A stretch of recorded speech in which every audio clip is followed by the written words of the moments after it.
I am getting my mac and cheese on today. I am making Jeff Rogers' 5-cheese mac and cheese. Oh my goodness, it looks so good, it'll make you want to smack your mama. But before we get into that, if you're new to my channel, I'm Denise Jordan, and I teach women to make wise home, health, and beauty decisions. So if you want to learn more about making and keeping a home, subscribe. And double tap that little bell icon so you don't miss any upcoming videos. Okay, let's get into it. I saw this recipe on YouTube and I was like, oh my goodness. Now I thought I was the mac and cheese maker, but when I saw this recipe, I was like, I have got to try it for this Thanksgiving holiday. So we're gonna have this 5-cheese mac and cheese on our holiday table, and I thought I would show you how to make it.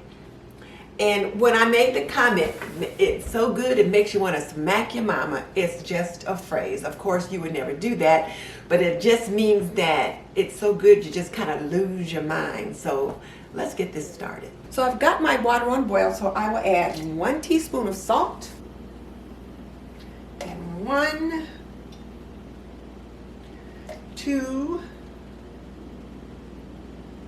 3 tablespoons of extra virgin olive oil to the water.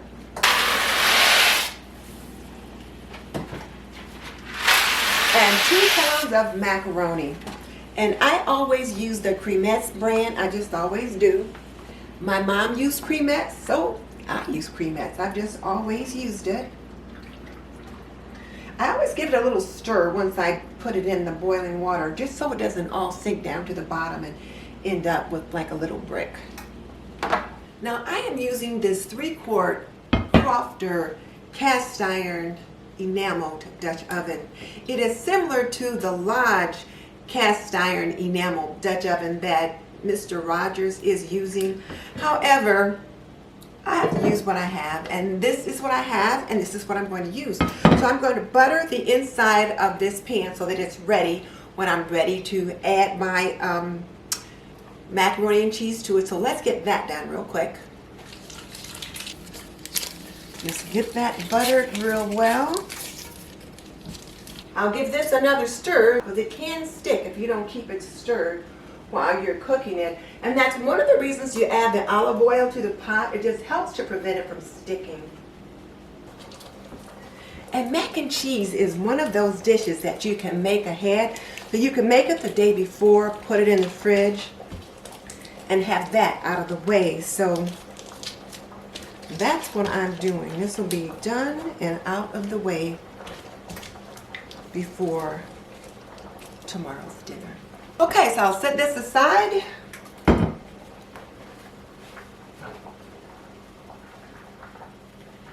Give the macaroni another stir.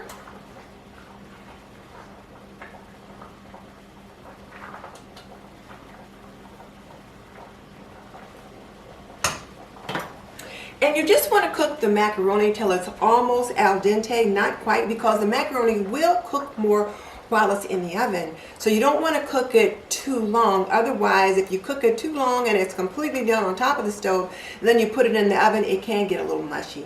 So you want it to be almost al dente, but not quite. Oh, what does al dente mean? Well, for my young homekeepers, al dente means it's just a tiny bit chewy. It's not real soft. So that's what we're looking for.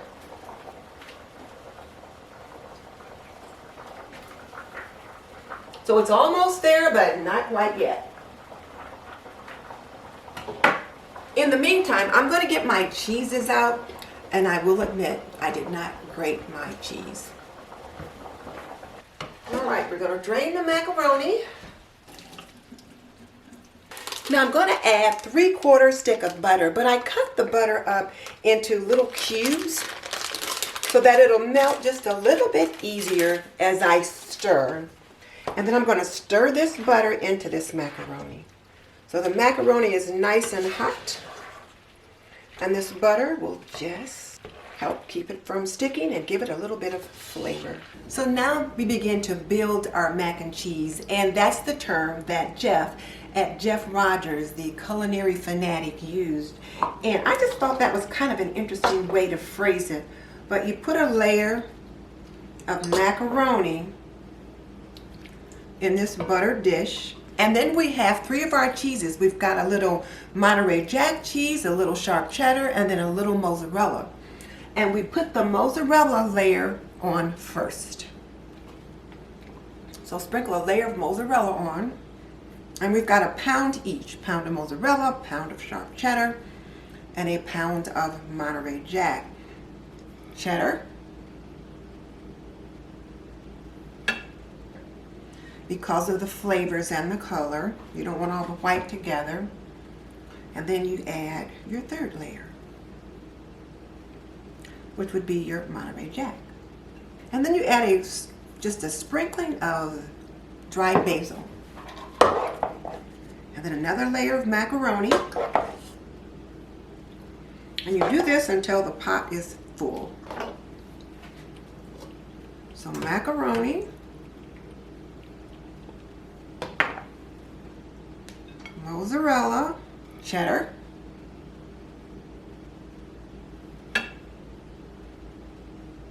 and then Monterey Jack.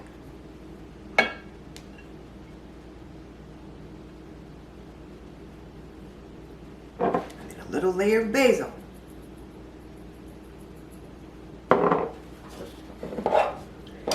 And this will be our last layer for this pot.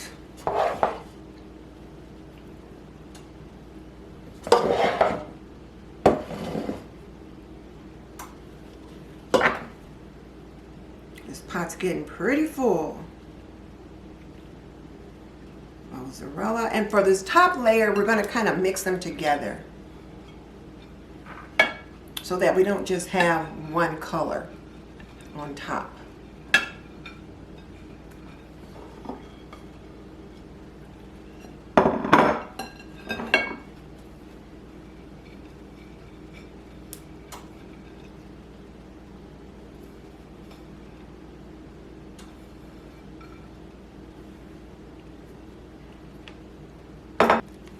This is the base. We're going to set it aside for a minute. There's something else going in it. Hang on. Now I'm going to just top this off with a little layer of paprika for added color. And then I'll get the milk and egg mixture ready. And then we sprinkle a layer of Parmesan cheese on top of that. So that's our cheese number 4. And then we add a layer of Pecorino Romano cheese. So that's our 5 cheeses: Monterey Jack, mozzarella, sharp cheddar, Parmesan, and then Pecorino Romano. Now let's get our milk and egg mixture ready. So now we're going to make the milk and egg mixture that is so much a part of every mac and cheese. First of all, we're going to put 3 cups of milk in our blender. There's 2. There's 3. 4 eggs.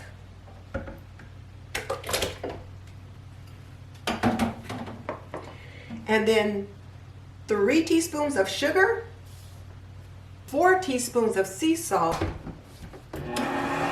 right, let's turn it on.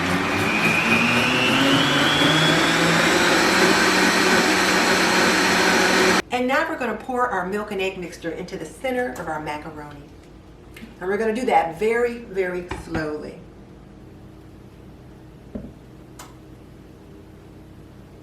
And we pour this slowly so we don't disturb too much of our topping.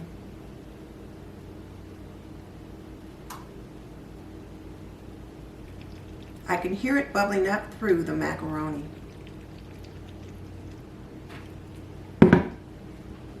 There. Let me cover that up again. Another dash of paprika. Now I'll put the lid on and we'll put this in the oven at 375 degrees for 30 minutes. And this bad boy is heavy.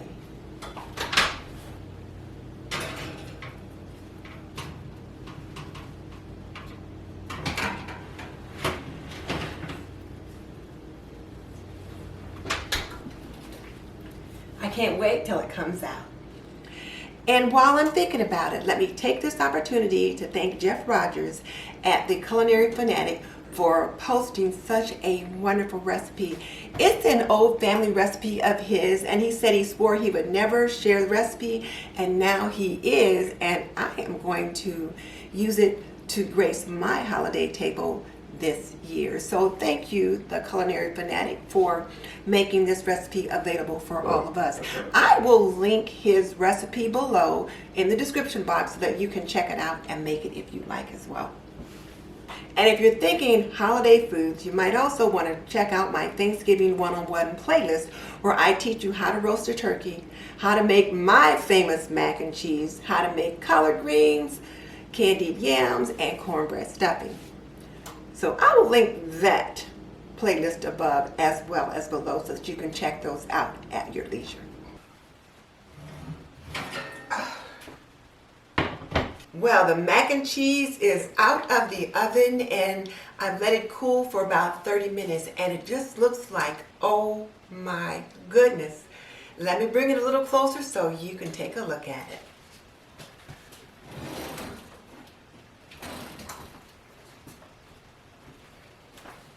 Just look at that. Is it not gorgeous? When it first came out of the oven, it was still kind of bubbling all around, and I was a little worried that it might be just a little bit too saucy, but you can see that it is set up nicely. It looks amazing. I cannot wait to taste it. Okay, now let's give it a taste. I'll just take a taste out of the corner.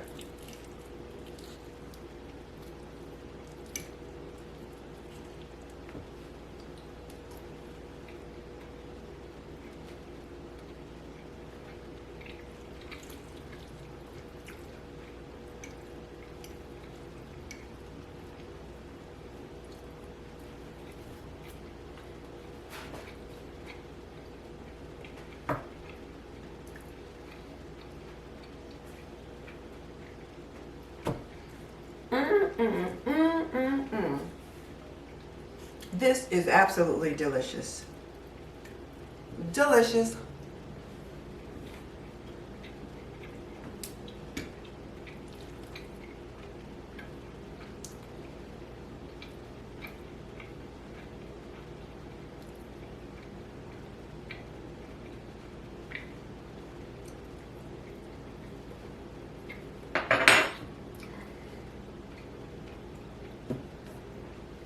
My family is going to love it.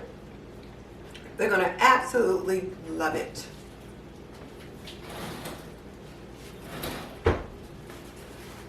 Now, one of the things that was different about this mac and cheese than what I normally do is that you built the mac and cheese in layers. So I put a layer of macaroni, and then a layer of each layer of the 3 cheeses, and then sprinkled with a little basil, and then another layer of macaroni, etc.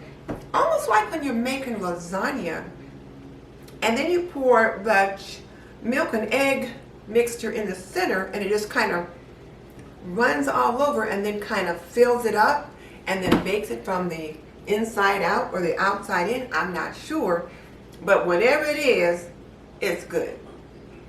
So thank you, Jeff Rogers, for sharing with us your longtime family secret recipe.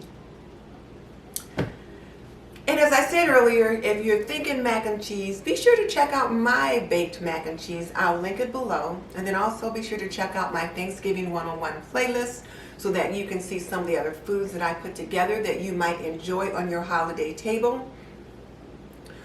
And if you like cook with me and clean with me, you'll find plenty of that here on my channel.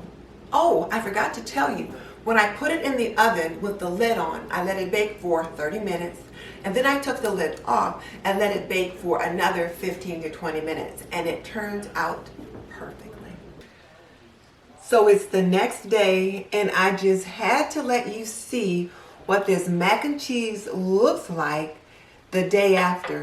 So it's been in the fridge overnight, and then I warmed it up in the microwave. And for me, the test of a good mac and cheese is if the taste is good the next day or even better after it's set overnight. And look at this. Just look at it. And I tell you what, one of the things that I really like about the way it looks is how you can see the different layers of the cheese. And then how does it taste today?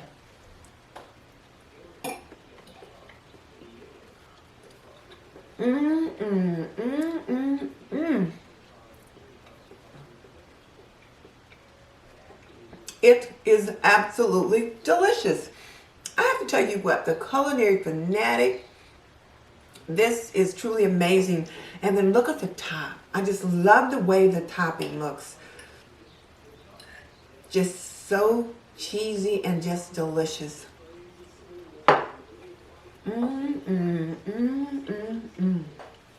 So I was listening to the radio today on the way home, and they were talking about some kind of food on some show, and the person said, oh, it's so good, make you want to smack your mama and your whole family.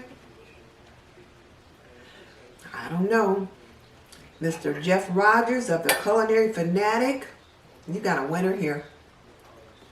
You guys have got to try this recipe. And just so you know, I've raised 3 children. I've managed a home for more than 45 years, and I'm a nurse by profession. So if you want to learn more about running a household, cooking and cleaning and laundry and health and beauty, subscribe. I would love to have you as a member of the TNT community. In the meantime, this is Denise Jordan saying goodbye. I will see you next time.